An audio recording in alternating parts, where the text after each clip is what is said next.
Seasonal affective disorder is particularly dear to me because my resident at Columbia back in 1984-87, Norman Rosenthal, was the first to discover this. And he went down to the National Institute of Health thereafter and conducted studies down there. And that group, it was the original group to establish the fact that there was such an entity.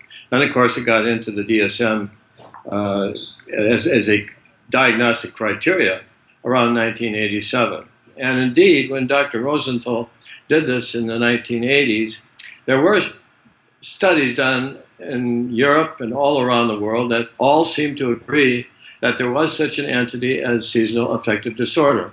So that is why these new studies that have just come out by Labello, particularly at Osborne University in Kentucky, are most challenging. They are calling to question whether the actual entity, seasonal affective disorder, is a real thing, or if it is a myth. And so I'm sure the reports on CBS and health news and everything that have come up in the last couple weeks are going to prod the original people, Dr. Rosenthal and his group down at NIMH and other scientists, to restudy this problem.